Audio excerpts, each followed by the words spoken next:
Hello, hello, hello, everyone. Welcome to another amazing segment of the Black Girl Encourage Her. Yes, we are back. We are kicking off season 6. Yes, season 6. We are kicking it off. It is also Mental Health Awareness Month. So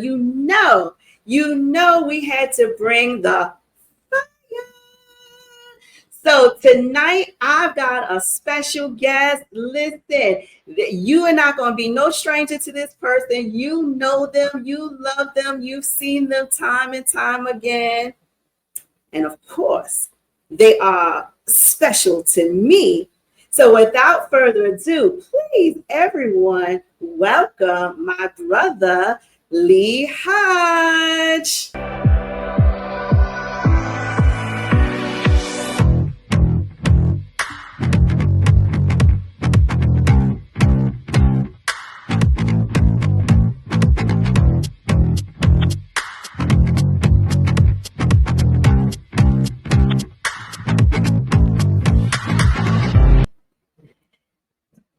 All right, everyone. So welcome, Lee Hodge. What's up, brother?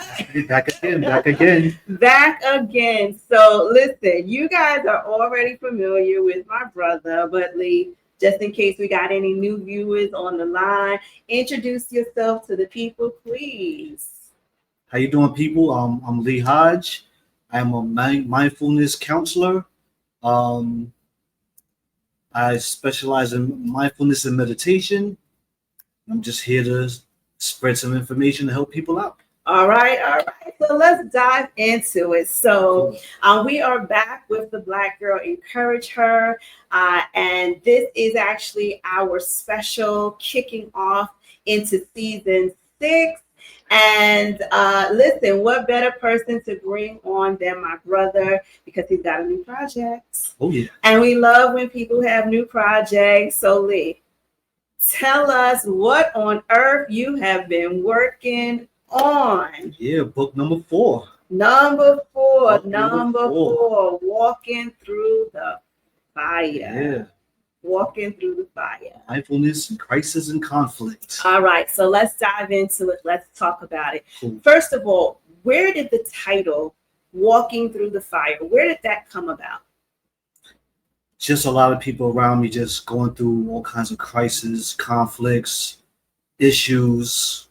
So that's just symbolic to the fire. Mm-hmm. A lot of us are walking through the fire. So I felt like it was perfect. Just put something together and help people how to walk through this fire. Yeah, okay. And so this is a part of what it is that you do professionally, correct? So tell us a little bit about the work that you do professionally and how it bridges together.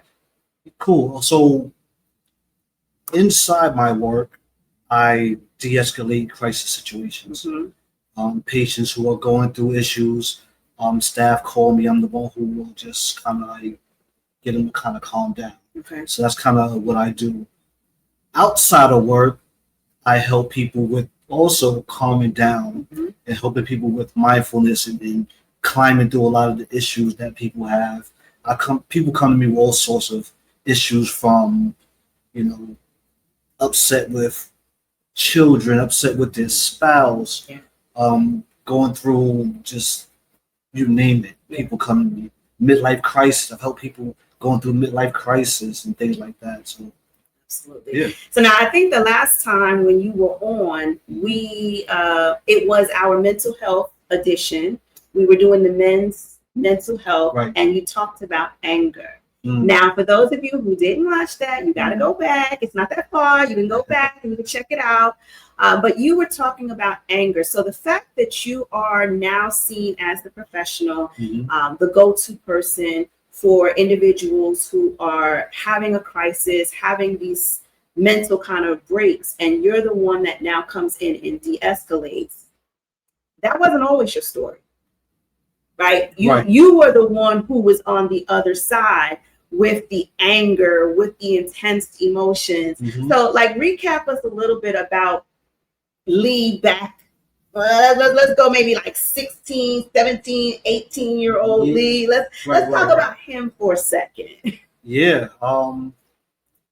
In a nutshell, I was just a firecracker. You know, anything could get me upset. Yeah. Anything. It doesn't even matter. Anything small, which I didn't think it was small back then, right? Kind of wish I had like a mindfulness person, but like, hey, this is how you can think to kind of curve some of that. So maybe back when I was 17, 18, I would have been able to kind of, work through that. Yeah. But, here I am. But yeah, I was not always the calm, peaceful person that people know me as now. That's right. That's right. The Buddhist priest, right, who walks in grace and Right. calm and peace and but it wasn't always the case. And actually, certain schools are trying to adopt meditation as part of kind of de-escalating situations. And I know also you do some work with the police department. Absolutely. In your state of Pennsylvania, de-escalating, right? So what would you say would be the bridge between mental health and that mindfulness? Where do the two worlds collide, and are they necessary to coexist together? Oh, absolutely. Mental health and mindfulness, yeah, that's like hand in glove. Yeah. Mindfulness gives you that pause to kind of see. A lot of people don't understand. They take for granted like pausing really can help. And as a mindfulness counselor, I help you with that pause. Okay. Because when you don't have guidance, you don't know when to pause, when to breathe. People don't breathe no more. Sometimes you have to take a nice deep breath in anything. People like we breathe, right? Because we're human, we have to breathe, but people are not really breathing. Yeah. Like you have to hold it. Then take another one. Yeah. Okay. And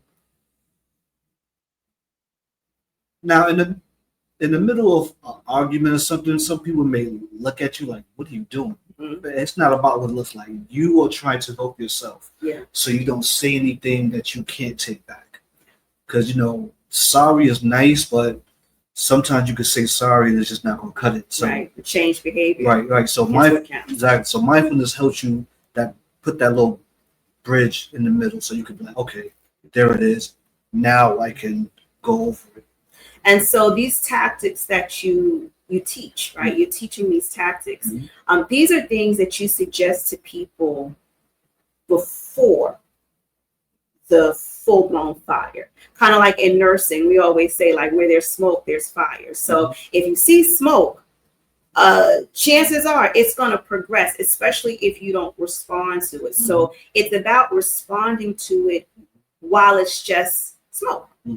Before it's a full-blown flame. So you're teaching individuals to implement these practices of the pause, the breath work, really just, centering yourself and being mindful before the crisis happens. So this way, when you're then faced with the fire, you can now handle it, you can breathe through it and do it. So what would you say the importance of that is?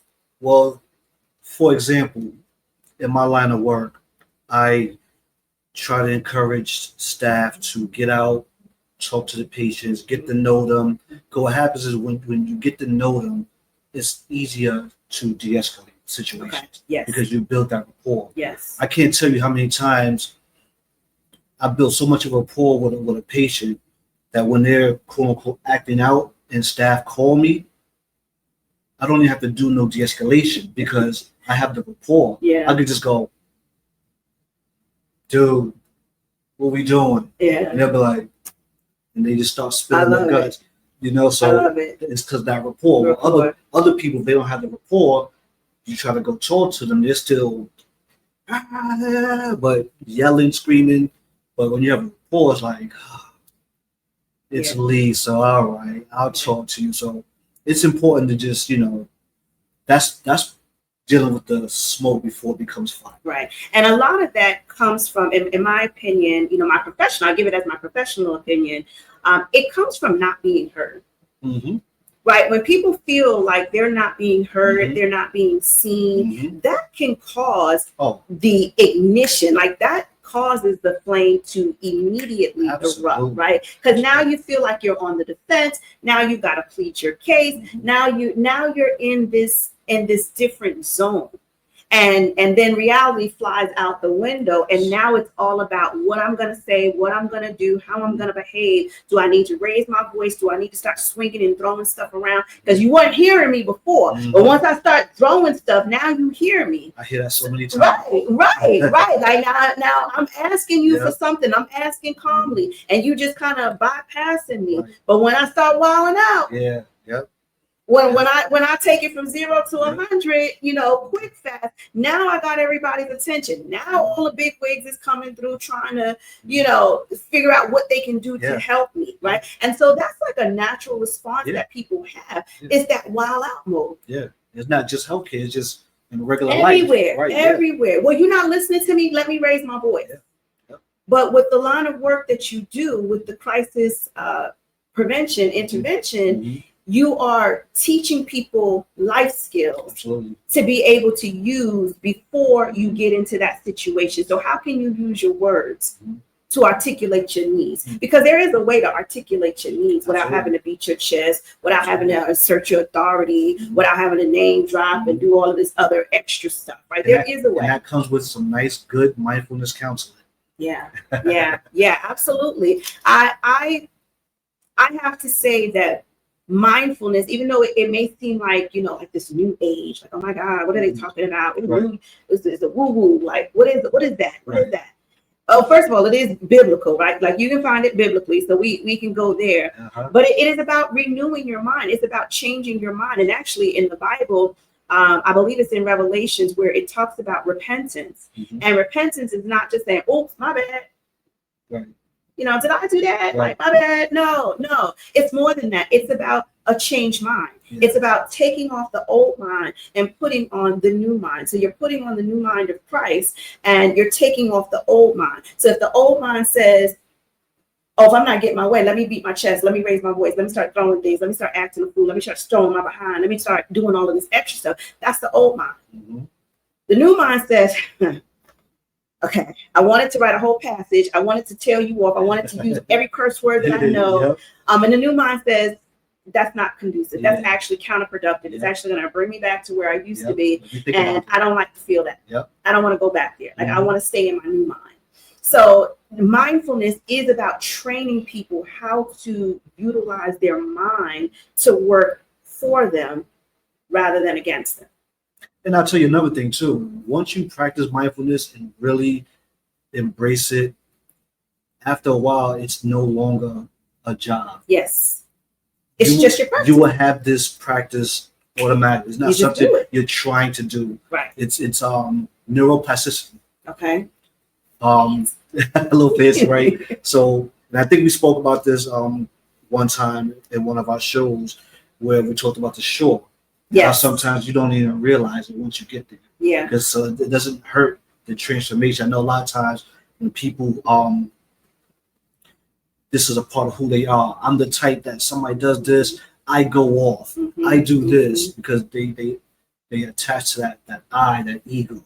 And they're afraid that if they go through mindfulness and they become this new person, I won't be who I am. Yeah. Now let's talk about that because that's good. Because a lot of people don't want to make that change because then they think that change is going to people are going to take advantage of them. It's like when you give your life to Christ, people think now that they can say something sideways to you. You're not going to talk to me just any old kind of way. Right. But I'm not going to cuss you out. Right. I'm not going to cuss you out. I can articulate myself because I'm a full-grown woman and I can use my words. Right. So that's a mindfulness. Right. And mindfulness is not about being a doormat. Right. It's not saying, hey, do what you want to me. No, you have boundaries as well. So it's not about, being a doormat, so to speak. Yeah. It's not about that.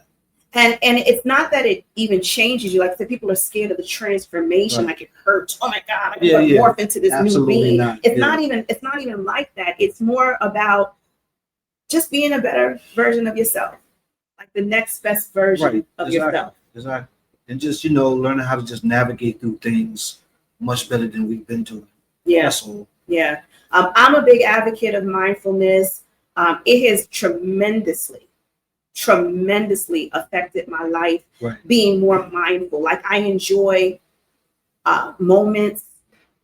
I look at people differently. Like I love harder because I'm mindful of it. So I don't take like the fact that me and my brother are in the same room now, as opposed to virtually. He's, in PA, I'm in New York, and we're just kind of looking at each other on the screen. I don't take this moment for granted that this is an experience. So this goes down in both of our hearts. It's etched in our minds. The family gets to bear witness to it. Yes. It's a moment in time. Our dad was just out here taking pictures. I know, right? His superstars. And so he's taking pictures, but it's a moment in time. And that's what mindfulness looks like. It's not just, something to do, a task on our to-do list. Okay, let me check this off. Right. I ran in here, I did this. No, it's about being mindful of the moment. And then you start to look at the moment for more. Absolutely. Like I've literally dissected encounters, experiences in my life and gained so much value where prior to that it was on the surface. Yeah. Oh, you only spent 30 minutes. Oh my goodness, I only got 30 minutes of your time. Yeah, but during that 30 minutes, we talked about this, we laughed about that, this was said, this was done. Oh, I remember this was it. Like when you're mindful about your situation, you gain so much more. And don't forget that 30 minutes you were there in that moment for all 30. I wasn't on my phone. Right. I wasn't chit-chatting. Right. I was giving you me for 30 minutes. That's a lot. Yeah. And that's that rapport. Yeah. Right. So you're not going to have somebody spaz out, or the spaz out may not be so bad because of that rapport, because I'm giving you my time. Exactly. Oh, you're having a bad day. I'm coming to you.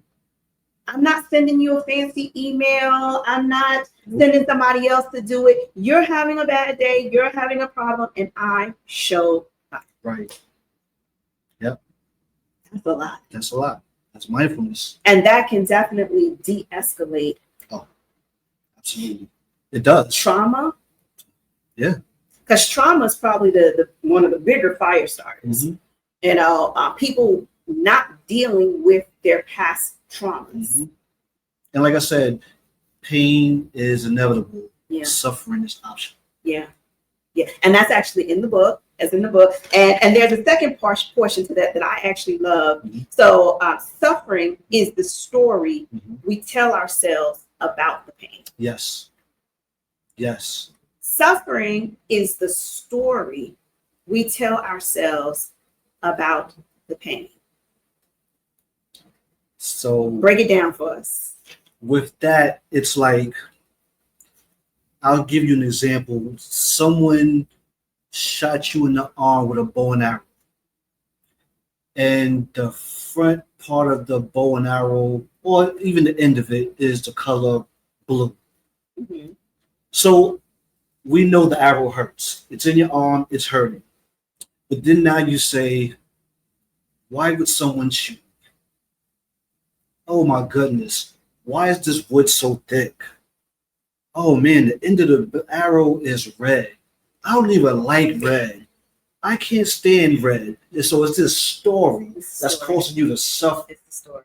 So that the pain is there because it's stuck, but now you have this story of everything. And that's just one example, one aspect. And the more you retell it, yes, it gets more vivid. Yes. Right? It gets more defined, and it literally makes the pain worse. Exactly. It's that snowball effect. So that's the suffering. When you keep perseverating over. Yeah. The pain, it's inevitable. We're gonna have pain. Yeah. But you don't have to suffer. Yeah, I like that. Like that. And that actually reminds me, I have a coach, and we did this activity, and the activity was telling your trauma story. So whatever your trauma story was, you had to tell it to your partner. So we paired off, and we had to tell it to the partner. Okay. But part of the activity was to not just tell it to your partner, because if you tell it to your partner, where you go, oh my gosh, when this happened and when he left, and you bring it the drama, right? Because I don't know about you all, but I'm a good storyteller. I can woo, the bells, the whistles. I'm gonna have your attention when I'm telling the story. But the task was to tell it in different ways. Tell it comedy, like a comedy. Mm. How can I take, and some people struggled with it, and they were like, I'm not doing this because my story is hard. Yeah. My story is painful. My story was traumatic. How dare you tell me to tell it like it's a joke? Right. Tell it like it's something funny. Right. But when you change your mindset, and now this is that mindset, because the old mindset says, no, my pain hurts, and I can't make light of it. But and then we go back to that story that we keep telling ourselves. It's causing your suffering. And when you can tell that story in a more lighthearted way, that's when the shift happens. Yes. That's when you stop suffering. That's when you stop suffering. Now, that's a tip for people who are grieving. Absolutely. That's a big key for those who are grieving. And I touch on that in the book a little bit. You do? Yeah. Brought me to tears. Yeah, I had tears in my eyes because I'm his publisher. Yeah, I know I'm his publisher. Who else gonna publish his books, right? But his sister, right? Hello, Stronger Than Faith Media. That's what we do over here. Yeah, brought tears to my eyes because, and the reason why I brought tears to my eyes, not because it was, I mean, it's a sad story. Like we share a story. Our family shares the story. But the sad part about it, I think it was more tears of yes. The tears were more yes. Because if you all are familiar with Lee, you know he's got several books. And so he goes like deep into the abyss of the mind. So he was very, very surface, like impactful, but very, very much on the surface. And then he did Deep Into the Abyss of the Mind Part 2. And then he goes a little deeper, right? And then he did, what's the Awakening Presence. Awakening Presence, right? right? Mindfulness Mastery. Exactly. So again, with the mind. So now as he's growing in his mindfulness, now he's going a little bit deeper. And I almost said the big sister, but I'm not the big sister. As the sister, it was like this sense of pride, like proud, like I was proud of him. I could hear, like I could read from the page, the healing, right? Like the growth. Right. As the publisher, I was like, yes, like Eureka, he's got it. Like the bells, the whistles went off. That you and you didn't tell the story to make us sad. So it's not like you're going to read it, you're going to get sad of it. But the tears for me was he got it. So he was able to tell the story in a way without the suffering. Right. That way my readers can kind of gather the meaning of it rather than being drawn in emotionally and crying. And actually there's a quote in the book that you say, compassion does not mean taking on everyone's pain. It means staying connected without drowning. So I can read your story about your trauma, about your tragedy, about your loss, and I can stay in this zone where I can be of help to you as opposed to getting sunk into it. And now you crying, I crying, we all crying, and nothing gets done. And we both just right. It's like the blind leading the blind. Like I'm just dragging you down. I'm just dragging you down with me. So I'm grateful for that moment, that portion of the book. Y'all got to get the book. Okay. I said something about don't jump in the lifeboat with me, become the lighthouse or something like that. Yeah. It was deep. When I was reading it, I'm telling you, it was lots of good nuggets. For the life of me, I don't know why I wasn't writing them down. Because there's a lot of Facebook quotable moments. And listen, when y'all get the book and y'all read it and y'all find them Facebook quotes in there, make sure you put at Lee Hodge, behind it. Like, don't be acting like this is your deep thought, okay? Let the man's deep thoughts help everybody, right? So share the love. Nice. But the book, let's get. And matter of fact, let me show everybody because it's new book, right? It's just released. It's just dropped. October 1st, right, was the release date. We're in the big launch of it all. So you all can still get your copy. It's on Amazon. So make certain you go get it. The ebook, the paperback is available to you.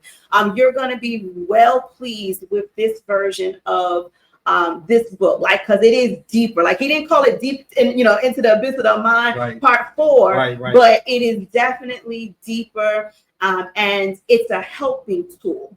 So now the book has multiple chapters, and as a publisher, I was a little perplexed. Okay, I admit, because he just gave me a whole lot of stuff, a lot of titles, and I was like, okay, hold up, we got to make this make sense, because if it don't make sense to me, it don't make sense to the readers, and we always want to make certain we've got the readers on board. We don't want confused people. Confused people don't enjoy your product, and they don't come back. So. But there are a lot of chapters in there, but what you did was you broke it down into like these section holders. And so I'm going to run through some of the titles of some of these sections. Understanding the fire, becoming a fire walker, rising from the ashes. I think this one I like. Dancing with the storm. Echoes of old fires, baby. Whoa, it's heating up. And then light the path, teaching others to walk through fire and find peace in a violent world. So those are your subject headers. And then there are chapters within it. Right. There are chapters within it. And I actually think we made it up to like 30. I think there's about 30 chapters in it. Yeah, I think so. But it's very, very impactful. They're not very, very long. I don't want anybody to think like, oh my God, it's like a textbook. No, not yet. But it is very, it's a nice, easy read. But you do give them great information. So you give your insight.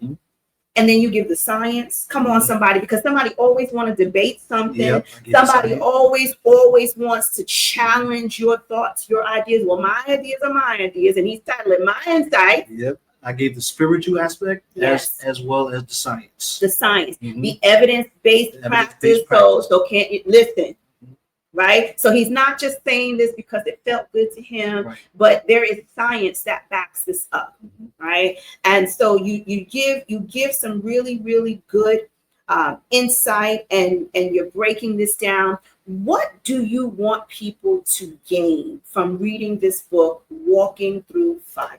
What do you want them to gain? So with me, I really don't like to see people struggle. And I just always want to give good reads so people can get it. I want people, because, we throw mindfulness around too loosely. And I think people like mindfulness is so deep, but not hard at the same time. So I just want my readers to really understand mindfulness and how to navigate through any kind of crisis, any kind of conflict that they have going on. You could use mindfulness to put those fires out. Okay, I love it. I love it. Now, I want to go back. Into talking about, because when I read through these chapter, these space holders, one of them just really started ringing in my ear. Okay. Echoes of old fires. Yeah. The past. The trauma. The hurt. Yeah. Well, mommy did this, and daddy did that, and uncle said this, and grandma didn't do this, and the echoes. And that's deep. And even when I was penning it, I was like, "Whoa, yeah," because those past things, they come forward, and sometimes even when you're arguing with someone, sometimes you're not even arguing with them. You're arguing with past stuff that they still have going on. You're reacting right. So to something in the past. If you don't practice mindfulness, you won't get that. So even when that person is going off on you, you can see them with compassionate eyes, like this person is hurting. Yeah. If they're yelling at me, got nothing to do with me. I'm just there. They got stuff. Yeah. And if you can look at that, you can have compassionate eyes even when they're barking at you. Yeah. It's just like, I'm here for you. Well, Lee, if somebody come up on me, I'm a rail up on them. Well, the ego loves to show its head. And we don't kill the ego, but we also have compassion for the ego. Exactly. Come on, stroke it like a baby. So, you gotta put it up on the shoulder. Exactly. Like, okay, I'm gonna need you to tone it down with your little snacks. So, and then once you stroke the yeah, rock the ego, and put it to the side. Then your true self can work on this person. The ego, okay, good. I'll give it you in a minute. I'll deal with you in a while. Yeah. We don't kill ego. That's part of us. Mm-hmm. You don't want to kill heart. You still want to have compassion. It's all about having compassion no matter what. Yeah. Even if a person is yelling at you, screaming at you, you can still have compassion for it's something that they're dealing with. Mm-hmm. It got nothing to do with you. And I break some of those subjects down also in the book. Yeah. I give some details of some people who came to me with certain conflicts, some conflict that I had on my own, mm-hmm. and how I dealt with it. So yeah.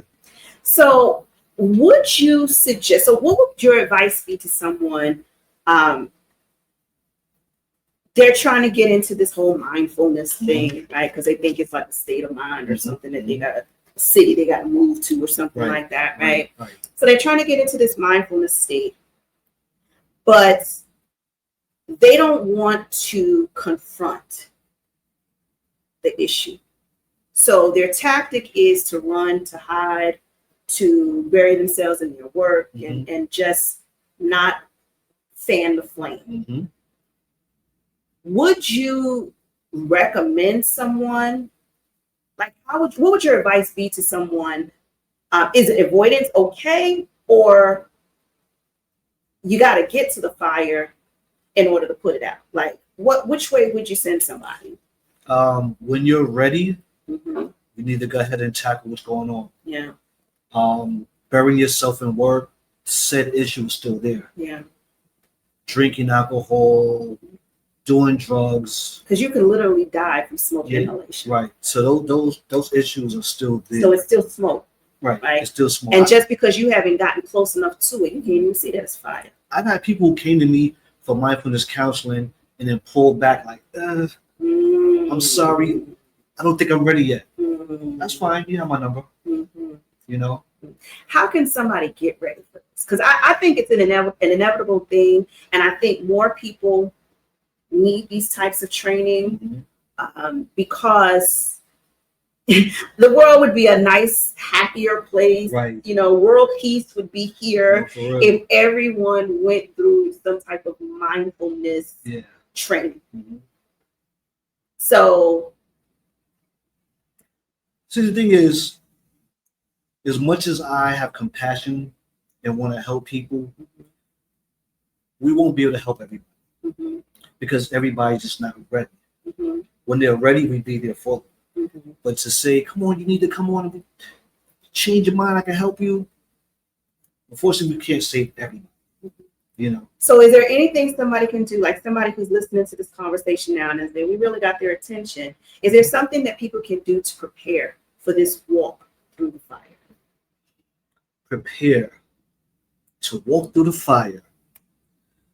What can you prepare? Remain open. Even if you're used to, your black and white thinking, because when it comes to mindfulness, we don't do either or. We do both and. So you can't have black and white thinking. Yeah. Once you can kind of prepare yourself, like, okay, I'm gonna start thinking outside the box. Then you can start. Once you're willing to think outside the box, you're ready. You're there. Or at the very least, when you're up to listening. Absolutely. Right? I have an opinion. You have an opinion.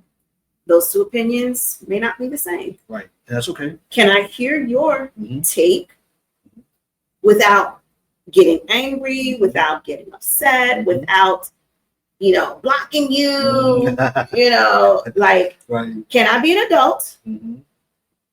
Can I listen?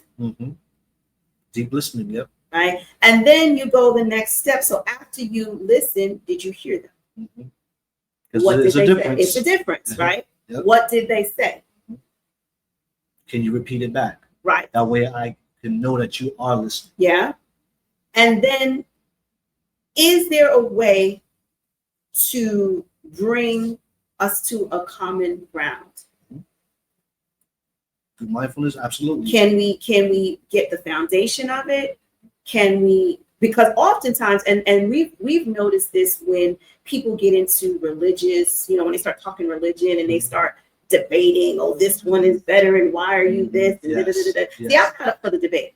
No. I don't feel, and one of the reasons why I never liked to debate is because I wasn't prepared. Okay. Right? Because if you don't know the word, you can't go back and forth with somebody. But then I'm now at a stage with mindfulness that says I don't have to debate because my take is my take. Now, can I hear yours? And then once you listen, then you find that there are a lot of overlapping theories and concepts and principles, and the foundation is the same. And there can be some ego when it comes to debating, because when you debate, someone wants to win. There's going to be a winner. Yeah. I don't need to win. care about winning. Yeah. Yes. Because I don't need to win. I'm winning in life. like this is my life over here. You're living your life. I don't need to win in your life. Like whatever you have to debate, I hear it. Oh, that's beautiful. And Tell what me can more. I take? And this is another thing that I've learned lately, and this is the mindfulness, is what can I take from what you've shared and enhance me? So right now we're talking about your book, Walking Through the Fire. You all are listening to this. What parts of these conversations can you now take to enhance you? Right? And so now you walk away from this moment in time. You've sat here 30, 40 minutes. You sat here. Yeah. And I appreciate you staying all the way to the end. Me too. But what can you now gain? What was said that makes you now think deeper? Right now you're going deep into the business of the mind, right? Now you're going all the way back there. Yep. And now it enhances you. And then when you leave from this, you go to work, you go to your family, you start sharing. And Lee said, when you can have compassion, but you don't drown in somebody's and now you repeat it. And every time you take that quote and you repeat it and you go back and forth with it, you've actually stepped up into the next best version of yourself. Just like that. So every moment, every encounter, every experience, instead of saying, oh my God, you did this to me, so-and-so did that to me. Oh, I hurt. What did you learn? Yeah. What did you gain? How did you get better? Yeah. And don't tell me you can't answer those questions, because you can. Oh, yeah. Through whatever tragedy, whatever trauma, you can get better. Yep. But you don't get better by running away from it. No. You don't get better by, closing your eyes. Like you do have to, because we have, and this is what I loved about the book, and let me show it again, right? Because it's fire, right? It's fire. But what I liked about it, it's the walking through. It's not walking in. It's not we gonna unpack. We gonna stay here. We gonna sit a while. We're gonna have some drinks. We're gonna hold on to this for the rest of our lives. No, we're going through. Go through it. We're going through. Yep. You can go through it. And a lot of people, they unpack. They put cement blocks. And they push it into what I call the shadow self. Yeah. That shadow self is that stuff that we try to ignore. It's there, but we just push it back. Yeah. But then that's because you go and you get more stuff. You get more stuff. So I was not accepted as a kid. So now I go get stuff. I got a big house so that everybody wants to come to my house. I got a big car so everybody wants to ride around in my car. I got a fancy job so everybody can look at me now. Oh, you didn't pay no attention to me then, but now look at me. It's the glitz, it's the glam. But said issue is still there. And it will come up and snuff the life out of you. Yes. At any given moment. Yeah. Absolutely. We're not saying it. No. We're walking through. Yes, we are. And this book is the tool, it's the resource, it's the information, it's the foundation that helps us as we go through. It helps us not to get stuck, because there is a section that has the practical stuff, how to breathe. Okay, he's teaching you how to breathe. So it's a manual. Right. So it's not just a warm and fuzzy, let me read, lead, tell all his business. No, it's a manual. You can take this manual to work. You can use it with your coworkers, your colleagues, your clients. Like, this is the type of resource that this is. Absolutely. Yep. So it's the tools to walk through. Because you're gonna get it. Yeah, you definitely gonna get Fire it. It's gonna burn. And if you need help getting through it, you can always reach out to me. I love it. I love it. So it's available. It's on Amazon. You all can get the book.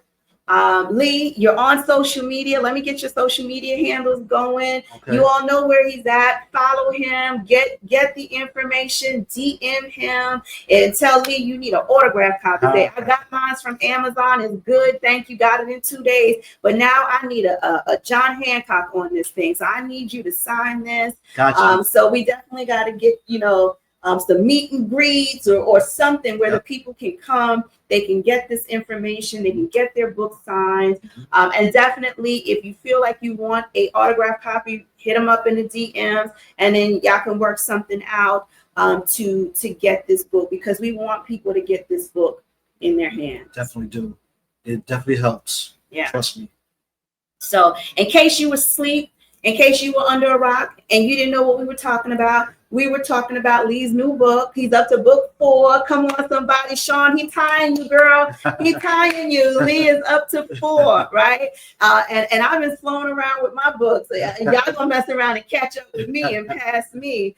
But I love to see the thought process. I love to see the flow of information and books and different. And even though you've kind of stayed around the mindfulness, each of these books are still very much different. There's so many different levels of it. Yeah. Yeah, but this one, Walking Through the Fire, it hit on so many levels. Like, I was reading, I was like, but I'm not ready. I can't put this on Facebook yet because the people don't have this yet. Like, I gotta wait.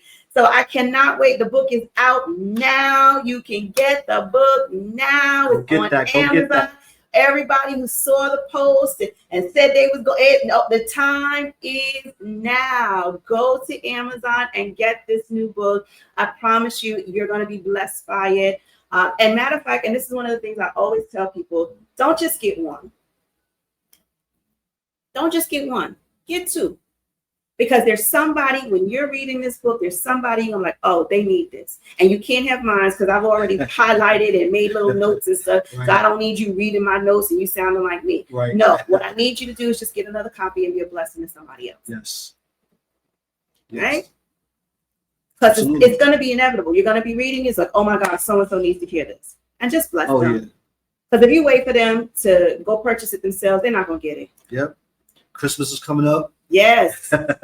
Makes a good stocking stuffer. Oh, yeah. Child, I'd get it for the whole team at work. Everybody take a copy of this because I'm tired of dealing with y'all mess. You can't come and bring your trauma to me.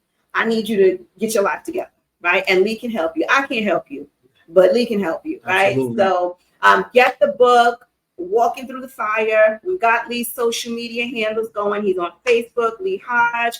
He's on Instagram, Lee_Hodge 1. Do you have any parting words for the audience? Parting words, I would just say, I hope you guys really enjoy this. Put my heart and soul into this book to help you guys walk through fire, any kind of conflict, crisis. I really want to help you guys out and just be in a space that I'm at. I've come from just being an angry kid all the time, ready to just fire off, to this peaceful, unbothered person. Do things happen? Yes, but I've learned how to navigate it through mindfulness and not let things shake me. I've become unshaken. So I want that for you guys. So get that book, read it, keep on reading it, keep it by your bedside and read it. If you have any questions, go and inbox me. I'll help you get through it. I love it. All right, you guys, you got it. So let's get on it. Let's get the book. Let's get Amazon bestseller, right? Because we're gonna get it again and again and again. Yes. So you all make certain that you get the book. It will bless you. It will help you to shape your mindset in the direction so that you can be that next best version of yourself. Because I don't know about you, but I'm so tired of triggers. Yeah. I'm so tired of them. Yeah. And I don't need nobody taking away my progress. I've worked too hard to get to where I'm at, to have something silly. Somebody said something, did something, looked at me. I don't got time for that. I don't have time to go back. Exactly. Right. And so mindfulness helps you just to erase them. They were there. They have their moment in time, but you erase them and you're no longer bothered by them. And once you've chosen peace over the need to be right, you're on the right path. I love it. All right, everybody. Lee, hang out a second. Cool. Let me give the people their marching orders. Listen, wasn't that good? OMG. Listen, you all make certain you get a copy of Lee's book, Walking Through the Fire. It is going to bless you. It is going to help to shape you into this next best version of yourself. You know, we about to get flooded with the new year, new me kind of mantra. So we got to get our minds right. So you make certain that you get a copy of his new book and support, be a blessing, and make certain that you are taking the best care of yourself. So until then, you all have a beautiful and blessed week. Make certain you subscribe. Make certain you share this message out to everybody, because we want everybody to be on one accord with our minds, okay? We don't want to be all healed, delivered, and set free, and somebody else is wilding out because they're going to just try to bring us back. But with this new book, Walking Through the Fire, we're not even going to start them. We're just going to keep heading through, right? That's the key word, heading through. So you all be blessed, and I'll see you next time on the next episode of the Black Girl Encourage Her.